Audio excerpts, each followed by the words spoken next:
Hi and welcome back to Geekified. You've hopefully just watched our last episode because you've subscribed.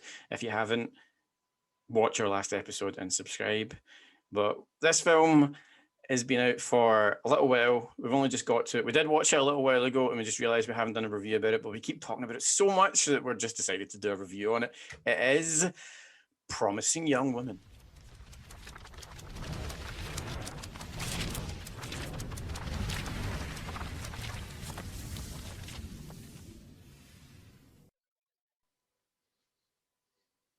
Promising Young Woman.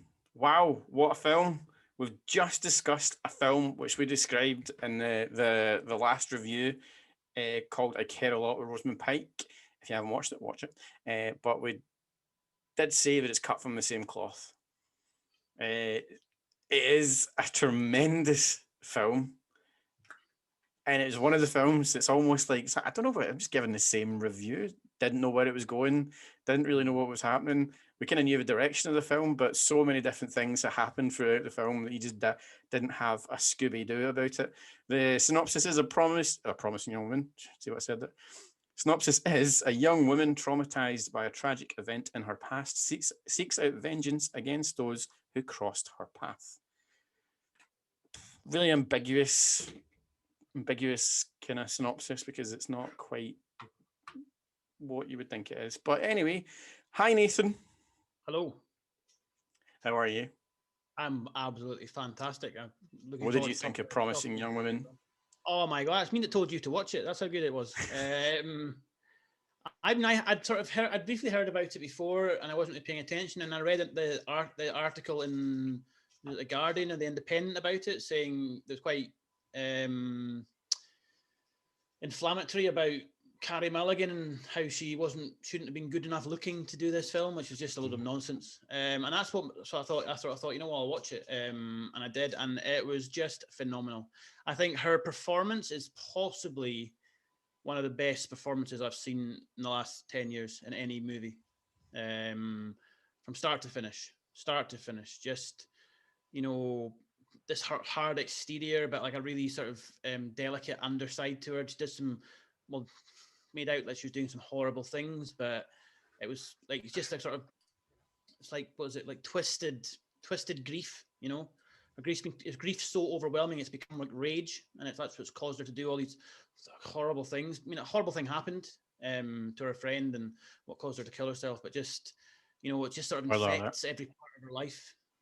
So yeah, spoiler. Well, every review would use a fucking spoiler alert. Change the name to Spoilerified. You know what I mean? Spoilerified. Yeah. But yeah, I mean, even if if you're watching it, because I didn't pay any attention to the cast. I just started watching the film, and if you watched a few sort of teen comedies or dramas in the sort of 10 years ago, almost everyone's in it. Yeah. No, Adam Brody. Sorry, Adam not Adrian Brody. McLovin. Mince Platts. Alison Brie, Jennifer, the MILF, Jennifer Coolidge is in it. Oh, I love Jennifer Coolidge. Everybody, even like Max Greenfield from New Girl, who's obviously one of our favorites, Chris. Schmidt.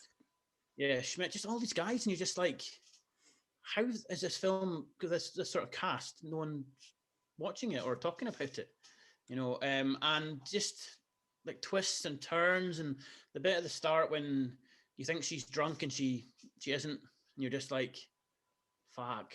It's like a proper fuck moment. Yeah, I think I gave you running, because when you told me to watch this, I was giving you running commentary like throughout the evening as I was watching it. There was obviously the bit where you completely think she's sober, and I was like, I think I messaged you like, holy fuck, what the fuck's going on? It's like, what is this? The next one was, fucking hell, they've got Paris Hilton on in the pharmacy. Throwback. It's a good song if you haven't heard it. Stars Are Blind by Paris Hilton. Big shout out to Paris. And the next one was He's a Rapey Cunt.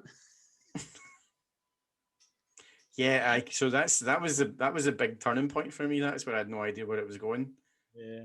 And then at the end, you're like, oh my fucking God. I can't believe it. Oh my fucking God. And that was at the end, which we'll get to. We'll discuss exactly what happened at the end. But Yeah, the story obviously starts off with Cary Mulligan's character. I can't remember her name, but she is on a mission. Cassandra. And she's on a mission. It's like a revenge mission. She's basically a low key John Wick going about her own hometown, like on a solo subtle revenge mission, and just not taking out, but putting the fucking god of like fear of God back into people for doing things that happened to our friend in the past, and finding people who maybe did do it and then just kind of behaving in that way with them to kind of catch them out and make sure that they don't do stuff like that again. But there's a long game that she gets in the film as well. But what threw me, and this is, I think, again, is the genius of the writing. What threw me was I thought we were getting one story and we got another. I really honestly thought we were getting a love story. And I have never, ever been so invested in a couple in a film for a long time. And I'm not joking. We're bringing up Paris Hilton again. Sorry, that's like 3 strikes, and I kicked out a Geekified. So she's terrible. She should stick to singing. Chris, that's hot. Yeah, she should just stick to singing because she was all right at that one song. But it's when that song comes on, and it's a pharmacy and they're skipping about, and I really honestly was so invested in this couple. I thought this was love. I thought everything's going right, and she's this revenge thing that she's doing. She's going to kind of move away from it because you don't actually know the full story. And I was just so happy for her and so happy for them because they were such a lovely couple. I think she was as well, wasn't she? Yeah. That's what got her. Yeah. But then she looks genuinely heartbroken when she finds out that he's obviously involved as well. Well, he was holding the camera, wasn't he? Yeah, that's why she never knew who it was. Just feel heartbroken for her, and you just know it's not going to turn out well for him. And it didn't. No. Didn't turn out for very many people in this, including the protagonist. No, gee whiz. Oof. Yeah, another one of these films where nobody gets a happy ending, like. I know, and this is what I mean about being cut from the same cloth. There's like both of these writers have wrote this film, their own film, and they've just thought, well, I want everyone to be an arsehole or everyone to suffer somehow in the end of it, and everyone did, and but it's such a good film. It's like I don't want to give away. I've talked about people dying at the end, but she dies at the end. But it was such a good film that you kind of you invest everything in these characters and want them to get what they want in the end. You want her to be happy, get revenge, and carry on, but she doesn't. She gets bumped off, which I'm not quite sure was in her plans. Was it? But then there's all these, afterwards there's the letters and the everything else, and so I think it was. I think I said to you at the time that the whole film was like a very long suicide note. Mm-hmm. And I think at one point she was almost changing her mind because of what happened with this guy. And I think that's partly why she looks so heartbroken and at the point and she's so deflated by what happens with him and finding out about what he's done. And he actually lies to her because he says that he was there, but he didn't know what was going on and stuff like that. Remember? No, and he fucking found it. He's just as bad. Yeah, and it's just. I think that she knows the outcome for her is always going to be that she's going to die at the end, I think, or she expects something like that to happen. It reminded me a wee bit. It's a completely different film to. Have you seen The Life of David Gale? Yes, yeah. The bit at the end of that where he dies, and and it's a way of showing that the death penalty is wrong and stuff like that. Yeah. It was that sort of ending to it where she's sort of made out and she knows she's going to die, but she's doing it just to stitch somebody else up.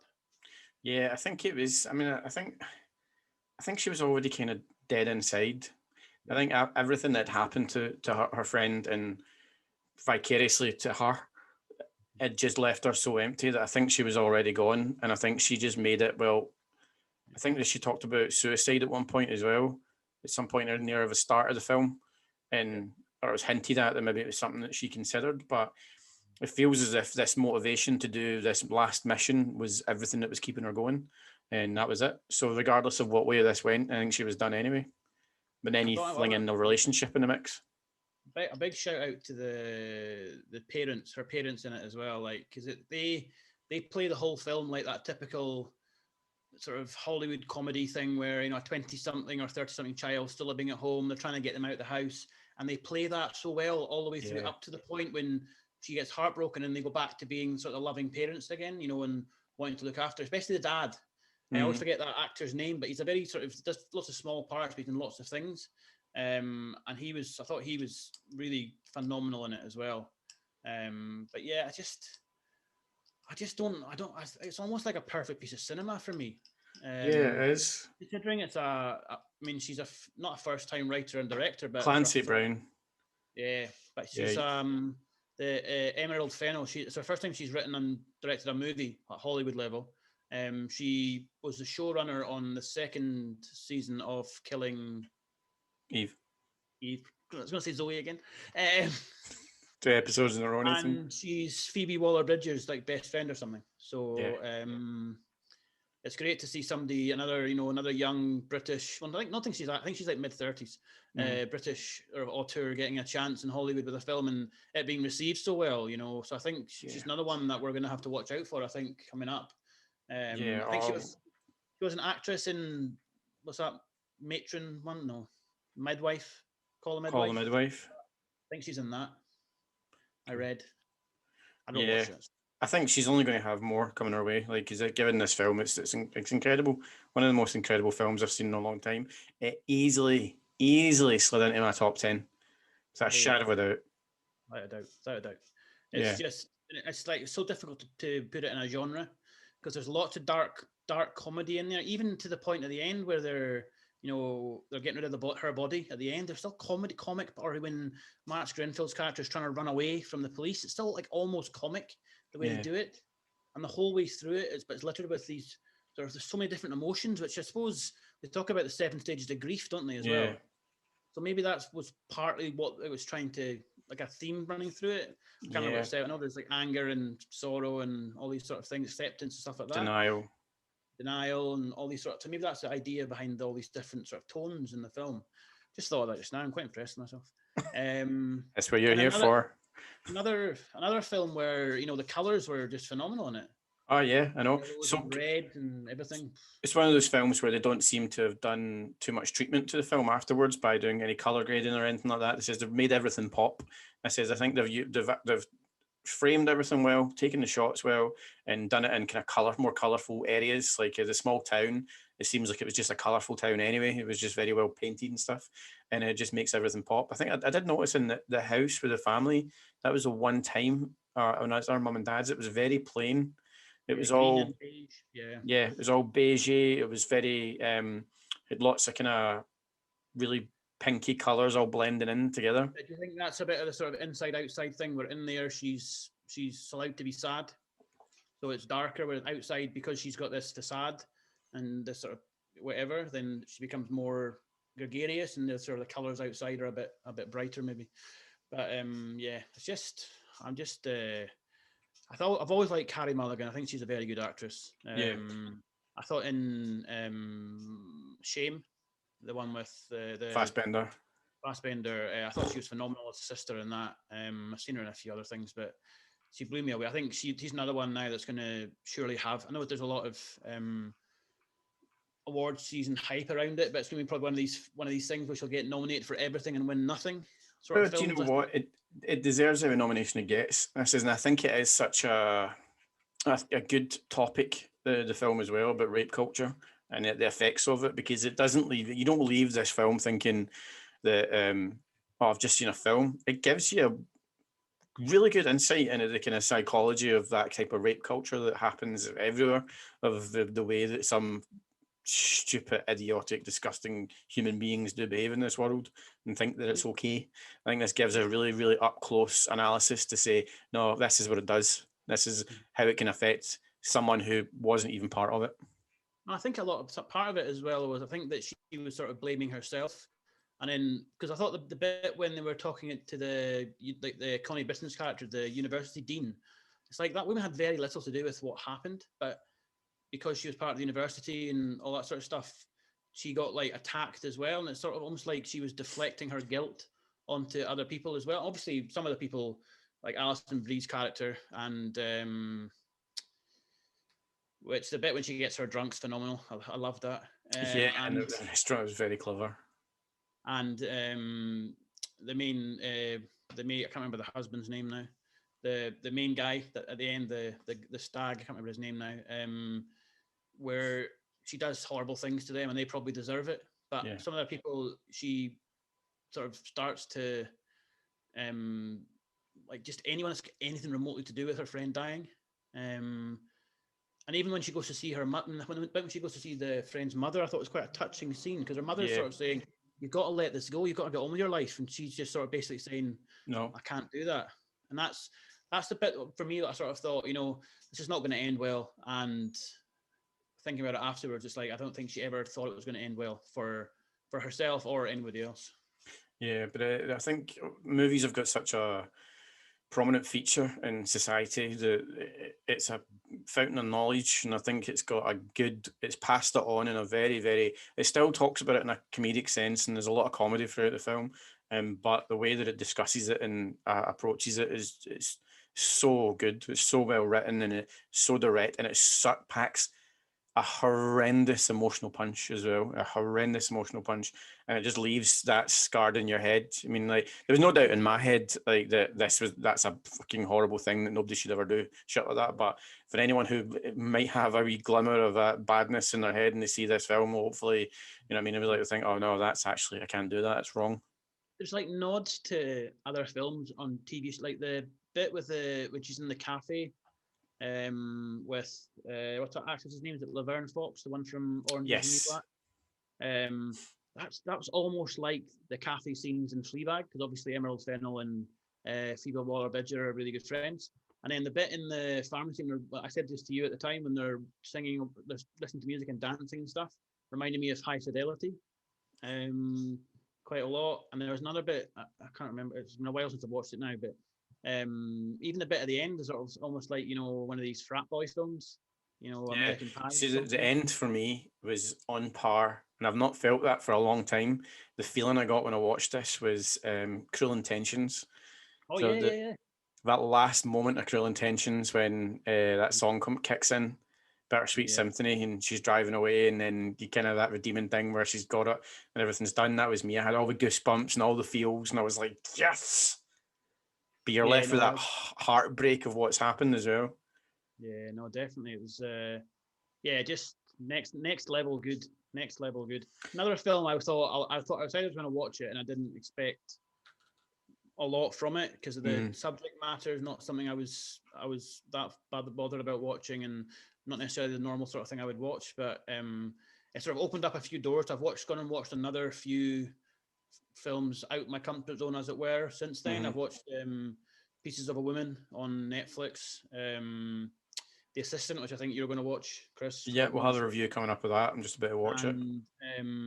Shirley with Elizabeth Moss as well, and all of those sort of films I wouldn't have necessarily watched before. Yeah, because I think they're targeted at females. Those films.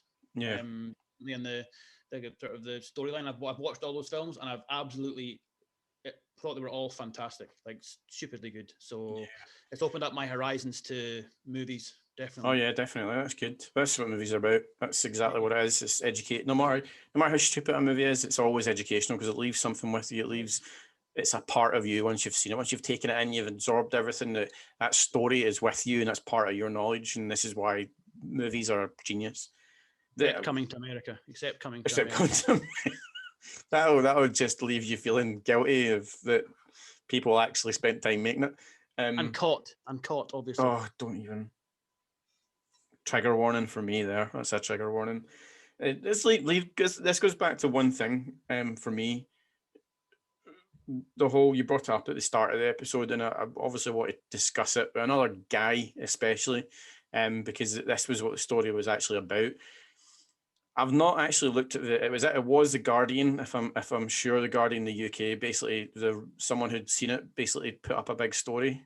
It was Guardian or Independent, I can't remember which, but it's not right. I'll pull it up. I'll put the art because it's obviously sort of liberal type papers, not something you'd expect, and you could almost expect an article like that in the Express or the Telegraph or the Mail, but you wouldn't expect it in those papers. I think definitely. So basically, in the article, I'm going to call him an absolute fucking arsehole, is what he is. Comes out and actually states that Cary Mulligan is miscasting this for not being good looking enough for this role. You, Because whoever you because are, what I'm not even going to say your name. what he actually You, said was she's supposed to be a femme fatale, and he noticed that Margot Robbie is one of the executive producers, and surely she's better looking, so therefore she would have made a better femme fatale for this role. okay, well, this is my message to you, whoever you are. I'm not even saying your name. You are an absolute disgrace. You are a piece of shit of journalism, and you don't deserve the platform that you've got to shame somebody in that sense. Because Carrie Mulligan is absolutely stunning, and she absolutely carried this film with strength and character to the end.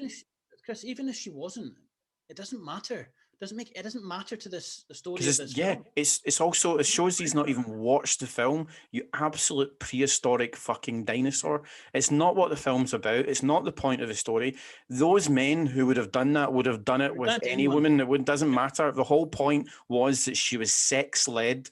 She was Yeah. leading these men to sleep with somebody, and that can happen to anybody. That's the whole point of the story. She was supposed to be she was the drunken easy lay in the club, wasn't she? Yes. She's the Yeah. one So that do you see? Do you see Margot Robbie's all the time, everywhere, like going out and try to do that sort of stuff? No, that can happen to anybody. Can happen to anybody at any time. And shame on you for even getting that article out there.